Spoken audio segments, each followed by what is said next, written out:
Hello guys. So finally வந்து பார்த்திங்கன்னா first எவர் 2 night summer slam வந்து பார்த்திங்கன்னா சக்ஸஸ்ஃபுல்லாக முடிஞ்சிருக்கு. ஸோ இந்த ஃபஸ்ட் எவர் 2 நைட் சம்மர் ஸ்லாம் வந்து பார்த்திங்கன்னா உண்மையிலேயே ரொம்ப அற்புதமாக வந்து பார்த்திங்கன்னா நடத்தியிருந்தாங்க. ஸோ அதுக்கு உண்மையிலேயே வந்து ஒரு ஹேட்ஸ் ஆஃப். ஸோ ரெசல்மேனியா வந்து 2 நைட்டு 2 நைட்டாக நடத்தி இந்த வருஷம் ரெசல்மேனியா கொஞ்சம் வீக்காக வந்து ஸ்டோரி லைன்ஸ் டெவலப் பண்ணாமல் கொஞ்சம் வீக்காக நடந்த மாதிரி ஒரு ஃபீல் இருந்துச்சு. பட் ஆனால் அது எல்லாத்தையுமே சம்மர் ஸ்லாமில் வச்சு நல்லா சாட்டிஸ்ஃபை பண்ணுற மாதிரி அனுப்பிச்சி விட்டாங்க. ஸோ இப்போ வந்து நம்ம நைட் 1 அண்ட் நைட் 2 நடந்த மெயின் ஈவெண்ட்டை தான் வந்து பார்த்திங்கன்னா நம்ம இப்போ தெளிவாக பார்க்க போகிறோம். ஸோ 2 மெயின் ஈவெண்ட்டுமே வந்து பார்த்திங்கன்னா லிட்ரலி ஸ்டீல் த சம்மர் ஸ்லாம்னு சொல்லி ஆகணும். 2 மெயின் ஈவெண்ட் தாங்க. உண்மையிலேயே சொல்ல போனால் இந்த main event steal the show. Main ஈவெண்ட்டாக என்ன அப்படின்றத சம்மர் ஸ்லாம் மூலியமாக காமிச்சிருக்காங்க. One of the best main events in SummerSlam history அப்படின்ற மாதிரி கூட வந்து பார்த்திங்கன்னா நம்ம சொல்லிக்கலாம். கிட்டத்தட்ட வந்து நைட் 2வோட மெயின் ஈவெண்ட்லாம் வந்து ஒரு வார் மாதிரி வந்து பார்த்திங்கன்னா நடந்துகிட்டு இருந்துச்சு. ஒரு வார்னால் வந்து நிறைய பேர் கும்பலாக சேர்ந்துக்கிட்டு 2 கண்ட்ரிக்கு நடந்த வார் தான் பார்த்துருப்பீங்க. 2 ஒன் ரெஸ்லரே வந்து சண்டை கட்டி ஜஸ்ட்டு 2 பேர்த்துக்கு நடுவில் ஒரு நடக்கிற சண்டையை ஒரு வார் ரேஞ்சுக்கு வந்து பார்த்திங்கன்னா ப்ரெசென்ட் பண்ணியிருந்தாங்க. அந்த விதமே வந்து பார்த்திங்கன்னா வேறு லெவலில் இருந்துச்சு. ஒரு ஸ்ட்ரீட் ஃபைட் மேட்ச் வந்து இது மாதிரி நிறைய ஸ்ட்ரீட் ஃபைட் மேட்சஸ் வந்து பார்த்துருப்போம். பட் ஆனால் அந்த ஸ்ட்ரீட் ஃபைட் மேட்சஸையுமே தாண்டி இது வந்து ஒரு லிட்ரல் வார் ஃபைட் மாதிரி தான் வந்து பார்த்திங்கன்னா போய்கிட்டு இருந்துச்சு. ஸோ இது எல்லாத்தையுமே பற்றி நம்ம இந்த வீடியோவில் கொஞ்சம் டீட்டெயிலாக பார்ப்போம். ஸோ ஸ்டார்டிங் வித் நைட் 1ஓட main event. So Gunther vs CM Punk for the world heavyweight championship. இதுதான் வந்து பார்த்திங்கன்னா நைட் 1ஓட மெயின் ஈவெண்ட்டு. ஸோ ரெசல்மேனியா 41லேயே வந்து பார்த்திங்கன்னா நைட் 1ஓட main event Gunther vs Jey உசோவா நடந்திருக்க வேண்டியது. பட் ஆனால் அதுக்கு பதிலாக ட்ரிபிள் த்ரெட் மேட்ச்சை வந்து மெயின் ஈவெண்ட்டாக வச்சு குன்தரோட கனவை பறிச்சு விட்டாங்க.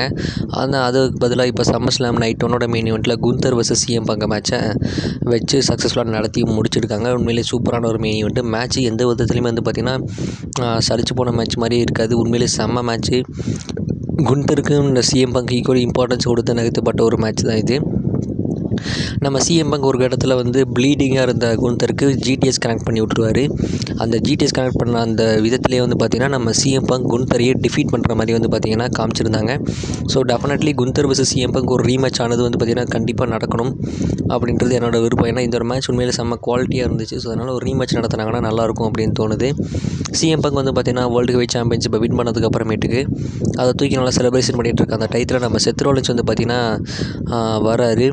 இன்ஜுரியான மாதிரியே தான் வந்து பார்த்திங்கன்னா வராரு. அதுக்கப்புறம் வந்து எனக்கு இன்ஜுரி ஆகிடுச்சு, இப்போ என்னால் கேஷ் இன் பண்ண முடியாது அப்படின்ற மாதிரி ரிட்டன் போகிற மாதிரி போனார். அதுக்கப்புறம் அவரோட BGM ஸ்ட்ரைக்காக அந்த BGM கேட்ட உடனே அந்த குச்சியெல்லாம் தூக்கி போட்டுட்டு அவரோட மணி இந்த பேங்க் ப்ரீஃப் கேஸை வந்து பார்த்திங்கன்னா தூக்கிட்டு செம்ம ரன் பண்ணி அவரோட மணி இந்த பேங்க்கை வந்து பார்த்திங்கன்னா கேஷின் வந்து பார்த்திங்கன்னா பண்ணிடுறாரு.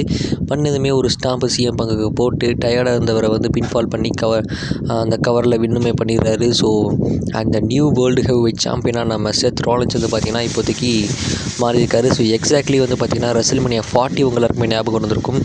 நம்ம ட்ரூ மேக்கின்டையர் வந்து பார்த்திங்கன்னா செத் ராலின்ஸை டிஃபீட் பண்ணதுக்கப்புறமேட்டுக்கு அதை கேஷின் பண்ணலான்னு வந்த டேமியன் ப்ரீஸ்ட் CM Punk வந்து பார்த்திங்கன்னா அவர் அடிச்சு போட்டுருவார். அதுக்கப்புறம் டேமியன் ப்ரீஸ்ட் வந்து ஒரு ஹெய்ஸ்ட் ஆஃப் த செஞ்சுரியை ரீக்ரியேட் பண்ணுற ஒரு முயற்சியில் வந்து பார்த்திங்கன்னா ஈடுபட்டிருப்பார். But heist of the century அளவுக்கு 2015 செத் ராலின்ஸ் பண்ண அளவுக்கு இல்லாட்டாலும் அதுக்கு எந்த இதுலேயும் சதைச்சு போனதை மாதிரி சலிச்சது கிடையாது அந்த கேஷின் அப்படின்ற ரேஞ்சுக்கு பேசப்பட்ட ஒரு கேஷின். அதுக்கப்புறம் டேமியன் ப்ரீஸ்டோட ரேஞ்சே மாறிச்சு. கொஞ்சம் அவர் மேலேயும் வந்து பார்த்திங்கன்னா ஃபேன்ஸோட பார்வை வர்ற அளவுக்கு வந்து பார்த்திங்கன்னா அந்த ஒரு கேஷினை வந்து பார்த்திங்கன்னா பண்ணியிருந்தாங்க. ஸோ அதுக்கு பட் ஆனால் இப்போ அதே செத் ராலின்ஸ் வச்சு இந்த வருஷம் அந்த கேஷினை எக்ஸாக்ட் ரீக்ரியேட் வந்து பார்த்திங்கன்னா பண்ணி முட்டிருக்காங்க. அதுவும் வந்து எப்படின்னா அது கிட்டத்தட்ட அந்த ரெசல்மேனியா 40 நடந்தது மீண்டும் திருப்பி பார்த்த மாதிரி தான். என்ன அதில் வந்து எக்ஸ்ட்ராவாக வந்து CM Punk ட்ரூமேட் அடிச்சிருப்பார். இதில் வந்து CM Punkை செத் ராலின்ஸே வந்து பார்த்திங்கன்னா அடித்து கேஷின் பண்ணி வின் பண்ணுற மாதிரியுமே வந்து பார்த்திங்கன்னா காமிச்சு உண்மையிலேயே வந்து பார்த்திங்கன்னா ஒரு சம்பவம் பண்ணி விட்டாங்க அப்படின்னு சொல்லணும். CM Punk வந்து பார்த்திங்கன்னா கடைசி வரைக்கும் எனக்கு ஒரு டைட்டில் ரன்னே கிடைக்காதடா அப்படின்ற மாதிரி டைட்டில் ஜெயிச்சிட்டாருங்க. டைட்டில் ஜெயிச்சதுக்கப்புறம் அதுக்கப்புறம் அவரோட ட்ரெயின் பண்ணலாம் அப்படின்னு நிறைய கனவுல இருந்த CM Punkோட கனவை கலைக்கிற மாதிரி செத் ராலின்ஸ் வந்து கேஷின் வந்து பார்த்திங்கன்னா பண்ணி விட்றாரு. ஸோ செத் ராலின்ஸ் வந்து பார்த்திங்கன்னா CM Punkோட கனவை டோட்டலாக கழிச்சு விட்டதுமே தாண்டி கெத்தாக அந்த வேர்ல்டு ஹெவி டைட்டிலோட இருக்கார். ஸோ இதுக்கப்புறம் ஃபஸ்ட் எவர் வேர்ல்டு ஹெவி சாம்பியனே வந்து பார்த்திங்கன்னா செத் ராலின்ஸ் தான். அதாவது இந்த புது வேர்ல்டு ஹெவி சாம்பியன்ஷிப் வந்ததுக்கப்புறம் அதை முதல் முறையாக வென்ற சாம்பியனே வந்து பார்த்திங்கன்னா நம்ம செத் ராலின்ஸ் தான். அப்போ அகேன்ஸ்ட் AJ ஸ்டைல்ஸோட மோதி அந்த டைட்டில் வந்து பார்த்திங்கன்னா வின்னுமே பண்ணியிருப்பார். ஸோ அதுக்கப்புறம் வந்து பார்த்திங்கன்னா இப்போ மீண்டும் வந்து வேர்ல்டு ஹெவி டைட்டில் இவர்கிட்டே வந்து வாழ்க்கை ஒரு வட்டம் விட்ற மாதிரி டைட்டில் வந்து வட்டத்தில் சுற்றி வந்து மீண்டும் செத் ராலின்ஸ் கிட்டே வந்திருக்கு. இவரோட ரீன்ஸ் வந்து எந்த மாதிரி போக போகுது அப்படின்றத நம்ம பொறுத்திருந்து அடுத்தடுத்த வாரங்களில் பார்ப்போம். ஸோ இவரோட ரீன் ரொம்ப இன்ட்ரெஸ்டிங்காக இருக்குன்றதுல எந்த விதமான டவுட்டும் கிடையாது. And next come back to night 2 main events, John Cena vs Cody Rhodes for the undisputed WWE Championship. So WrestleMania 41 வந்து பார்த்திங்கன்னா நம்ம ஜான் சீனா vs கோடி ரோட்ஸ்ன்ற ஒரு மேட்ச் வந்து பார்த்திங்கன்னா நடந்திருக்கும். ஸோ அந்த ஒரு மேட்ச் வந்து பார்த்திங்கன்னா ரொம்ப ஸ்லோ பிச்சாக இருந்துச்சு. கொஞ்சம் வந்து மேட்ச் தடாரடியாக இருக்கும்னு எதிர்பார்த்து போனால் வந்து மேட்ச்சே ரொம்ப ஸ்லோவாக அட்ஜஸ்டிங் பண்ணி போகிற மாதிரி ரொம்ப ஜவ்வாழுத்த மாதிரி இருந்துச்சுன்ற மாதிரி நிறைய நெகட்டிவ்ஸ் வந்து பார்த்திங்கன்னா அந்த மேட்ச் வந்து பார்த்திங்கன்னா கிடச்சிருந்துச்சு. அது எண்டில் நம்ம சான்ஸ் வந்து ஒரு டைட்டில் ஷாட் கனெக்ட் பண்ணி வின் பண்ணுற மாதிரி காமிச்சிருப்பாங்க. பட் இந்த மேட்ச்சில் அதுக்குண்டான ஒரு ரீமேட்ச் தான் இது. ஸோ இது வரைக்கும் ஜான் சீனா vs கோடி ரோட்ஸ் அவரோட அந்த இதே டேல் ஆஃப் த டேல் எடுத்து பார்த்திங்கன்னா 4 மேட்சஸ் நடந்திருக்கு. அந்த 4லேயுமே க்ளீனாக நம்ம ஜான் சீனா தான் வந்து பார்த்திங்கன்னா வின்னே பண்ணியிருக்காரு. ஸோ இது வந்து 5th மேட்ச் அப்படின்றதுமே வந்து பார்த்திங்கன்னா ரிமெம்பர் பண்ணி தான் வந்து பார்த்திங்கன்னா நடத்துகிறாங்க. ஸோ கோடி ரோட்ஸ் வந்து பார்த்திங்கன்னா ஃபஸ்ட் என்ட்ரன்ஸ் ஆகிறாரு. அதுக்கப்புறம் நம்ம ஜான் சீனா எப்பவும் போல் அந்த ஹீல் சீனோட என்ட்ரன்ஸ் எப்படி இருக்குமோ ஸோ அந்த மாதிரி தான் ஸ்டார்ட் ஆகுது. பட் ஆனால் அந்த 10th செகண்ட் ஹிட் ஆன உடனே வந்து பார்த்திங்கன்னா நம்மளோட ஒரிஜினல் இந்த ரியல் ஜான் சீனாவோட அந்த என்ட்ரன்ஸ் வந்து பார்த்திங்கன்னா வராரு. வந்ததுக்கப்புறம் டைம் டு கோ ஃபார் ஒர்க்னு சொல்லிட்டு அந்த டைட்டில் தூக்கிட்டு கெத்தான ரியல் சாம்பியனாக வந்து பார்த்திங்கன்னா வராரு. ஸோ இந்த ஒரு விஷயத்தை நிறைய பேர் நோட் பண்ணியிருப்பீங்கன்னு நினைக்கிறேன். நம்ம ஹீல் சீனாவாக வந்து நம்ம ஜான் சீனா பண்ணிகிட்டு இருக்கும்போது அவரோட டைட்டில் வந்து பார்த்திங்கன்னா ஒரு திருப்பி முதுக பார்த்த மாதிரி தான் வந்து பார்த்திங்கன்னா டைட்டில் வந்து பார்த்திங்கன்னா மாட்டியிருப்பார். அண்ட் இப்போ ஃபேஸாக மாறினதுக்கு அப்புறமா தான் அந்த டைட்டில் வந்து பார்த்திங்கன்னா இடுப்பை பார்த்த மாதிரி மாட்டிருக்காரு. ஐ மீன் என்னதுன்னா அந்த WWE லோகோ வந்து பார்த்திங்கன்னா ஒரு முதுக பார்த்த மாதிரி இருக்கும். இப்போ தான் வந்து பார்த்திங்கன்னா அவரோட முன்னாடி பார்த்த மாதிரி வந்து பார்த்திங்கன்னா வச்சுருக்காரு. ஸோ இதிலே வந்து பார்த்திங்கன்னா ரியல் ஜான் சீனா அப்படின்ற அந்த ஒரு இதை வந்து பார்த்திங்கன்னா காமிச்சிருக்காங்க. உள்ளே வந்ததுக்கப்புறமேட்டு எப்பவும் போல் ஃபேஸ் ஜான் சீனா மாதிரி கிட்டத்தட்ட வந்து பார்த்திங்கன்னா கப்புள் ஆஃப் மந்த்ஸ் கிட்டத்தட்ட ஒரு 5-6 மாதத்துக்கு அப்புறம் வந்து நம்ம மீண்டும் ஒரு ரியல் ஜான் சீனாவோட மேட்ச்சே வந்து பார்த்திங்கன்னா பார்த்த ஒரு ஃபீலே வந்து பார்த்திங்கன்னா கிடச்சிச்சு. எப்போவுமே வந்து பார்த்திங்கன்னா துருத்துருன்னே இருந்தார். நிறையா சோலர் டேக்கிள்ஸு நிறையா இதெல்லாம் கனெக்ட் பண்ணிகிட்டு இருந்தார். அண்டு 5 நக்கிள்ஸ் அஃபுல் வந்து பார்த்திங்கன்னா லாஸ்ட் டைம் நம்ம சம்மர் ஸ்லாமில் கனெக்ட் பண்ண லாஸ்ட் 5 நக்கிள்ஸ் அஃபுல் இது அதெல்லாம் பார்த்துருந்தோம். நிறைய ஏஎஸ் வந்து பார்த்திங்கன்னா பார்த்துருந்தோம். கிட்டத்தட்ட வந்து பார்த்திங்கன்னா கோடி ரோட்ஸ் ஒரு கடத்தை வந்து பைல் டிரைவர் வந்து பார்த்திங்கன்னா கனெக்ட் பண்ணுவார். அந்த பைல் டிரைவர்லேருந்துமே வந்து பார்த்திங்கன்னா நம்ம ஜான் சீனா கிக் அவுட் பண்ணிடுவார். அண்ட் நம்ம ஜான் சீனா வந்து பார்த்திங்கன்னா டேபிள் மேலே ஒரு ஏஏ கனெக்ட் பண்ணி ஐ மீன் அந்த கான்சர்ட் டேபிள் மேலே ஒரு ஏஏ கனெக்ட் பண்ண அதுலேருந்து கோடி ரோட்ஸ் கிக் அவுட் பண்ணுவார். அண்ட் அதுக்கப்புறம் கீழேருந்து போவாங்க. கோடி ரோட்ஸ் என்ட்ரன்ஸ் ஆன அந்த ஒரு எலிவேட்டர்லேயே வந்து பார்த்திங்கன்னா அதுலேருந்து ஒரு ஏஏ போடுவார். அதையும் வந்து பார்த்திங்கன்னா அதுலேருந்து ஒரு ஏஏ போடுவார். அதுக்கப்புறம் வந்து சூப்பர் ஏஏ கனெக்ட் பண்ண அப்படின்ற மாதிரி நிறைய மாற்றி நிறைய மூவ்ஸ் வந்து பார்த்திங்கன்னா பண்ணிகிட்டு இருப்பாங்க. லிட்ரலி சொன்ன மாதிரி இது வந்து ஒரு மேட்ச் ஸ்ட்ரீட் ஃபைட் அப்படின்றது எல்லாமே தாண்டி இது ஒரு வாராக வந்து பார்த்திங்கன்னா போய்கிட்டு இருந்துச்சு. இது வரைக்கும் WWE ஹிஸ்ட்ரியில் நிறைய ஸ்ட்ரீட் ஃபைட் மேட்சஸ் வந்து பார்த்திங்கன்னா நம்ம பார்த்துருப்போம். பட் ஆனால் இந்த அளவுக்கு எதுவுமே ஒரு வார் ரேஞ்சுக்கு வந்து பார்த்திங்கன்னா நமக்கு ஃபீலே ஆகிருக்காது. நிறைய வெப்பன்ஸ் வந்து பார்த்திங்கன்னா யூஸ் பண்ணாங்க. அண்ட் சேருமே வந்து பார்த்திங்கன்னா 2 பேர் ஒரே டயத்தில் எடுத்துக்கிட்டு வந்து ஒரே டயத்தில் அடிச்சது அதுவுமே வந்து பார்த்திங்கன்னா அல்டிமேட்டாக இருந்துச்சு. அண்ட் ஏற்கனவே சொன்ன மாதிரி நிறைய வெப்பன்ஸுமே வந்து பார்த்திங்கன்னா யூஸ் பண்ணியிருக்காங்க. கிட்டத்தட்ட பிரேக்கிங் பாயிண்டில் ஜான் சீனா vs ராண்டி ஆர்டன் அந்த மேட்ச்சில் எந்த அளவுக்கு வெப்பன்ஸ் யூஸ் பண்ணாங்களோ கிட்டத்தட்ட அதுக்கு ஈக்குவலாக வந்து பார்த்திங்கன்னா இந்த மேட்ச்லையும் நிறைய வெப்பன்ஸ் யூஸ் பண்ணியிருக்காங்க. டூரேஷனுமே வந்து பார்த்திங்கன்னா ரொம்ப நேரம் நடந்த ஒரு மேட்ச்சு. பட் இருந்தாலும் அது ஒரு ரொம்ப நேரமாக நடந்துட்டு இருக்குன்ற ஃபீல் கொடுக்காம ரொம்ப இன்ட்ரெஸ்டிங்காக என்கேஜிங்காக வந்து பார்த்திங்கன்னா மேட்ச் ஃபுல்லாக வச்சுருந்தாங்க.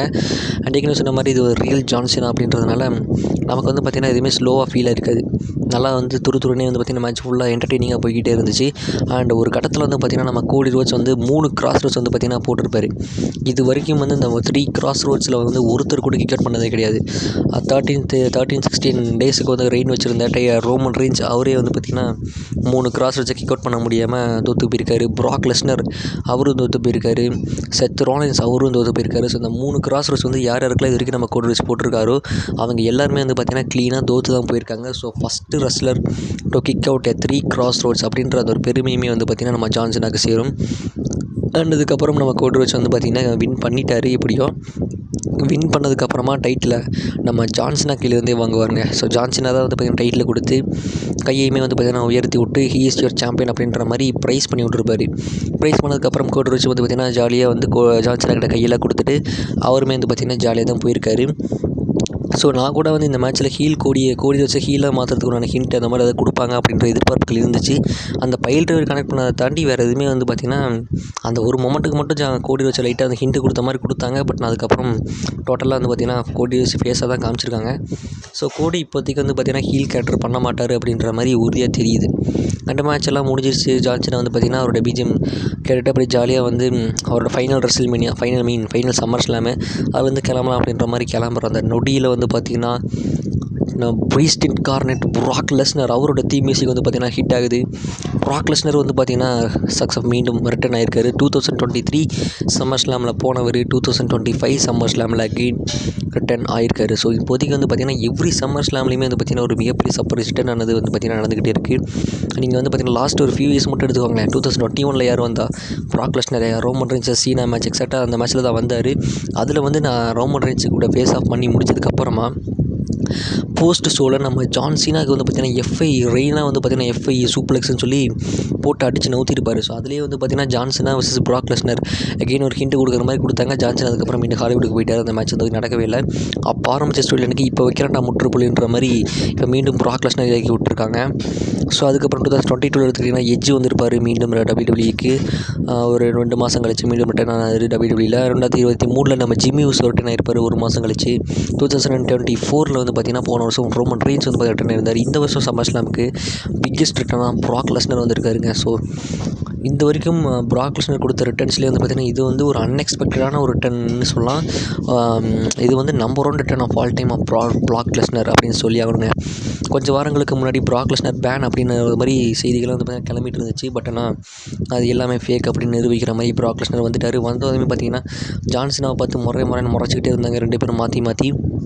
அதுக்கப்புறம் ப்ராக் லெஸ்னர் வந்து ரிங்குக்குள்ளே என்ட்ராகி ஜான்சனாக்கு ஒரு எஃப்ஐயை போட்டு விட்டுட்டு கெத்தாக அவரோட பிஜிஎம் போட்டுக்கிட்டு கெத்தாக போயிருக்காரு. ஸோ நெக்ஸ்ட்டு ஜான்சனோட அடுத்த ஆப்பரண்ட் வந்து பார்த்திங்கன்னா வேறு யாரும் கிடையாது, நம்ம ப்ராக் லெஸ்னர் அப்படின்றதையும் பார்த்திங்கன்னா அப்படியில் கன்ஃபார்ம் பண்ணியிருக்காங்க. ஸோ அடுத்த ஈவெண்ட் வந்து பார்த்திங்கன்னா மோஸ்ட்லி கிளாஸ் இன் பாரிஸ் அப்படின்ற மாதிரி எதிர்பார்ப்புகள் இருக்குது. ஸோ அடுத்த ஈவெண்ட்லேயே வந்து பார்த்திங்கன்னா நம்ம ஜான்சனா வர்சஸ் ப்ராக் லெஸ்னர் அப்படின்ற ஒரு மேட்ச் வந்து பார்த்திங்கன்னா கூடிய சீக்கிரத்தில் பார்க்க போகிறோம். ஸோ மோஸ்ட்லி இந்த ஒரு மேட்ச்சுக்கு வந்து பார்த்திங்கன்னா நம்ம ஜான்சனாவும் ப்ராக் லெஸ்னரும் சிங்கிள் ப்ரோமோ தான் கட் பண்ண போகிற மாதிரி நியூஸ் வந்து பார்த்திங்கன்னா வெளியாகி இருக்குது. ஸோ ஏன்னா ஜான்சனாக்கு இன்னும் 12 அப்பியரன்ஸ் தான் வந்து பார்த்திங்கன்னா பேலன்ஸ் இருக்குது.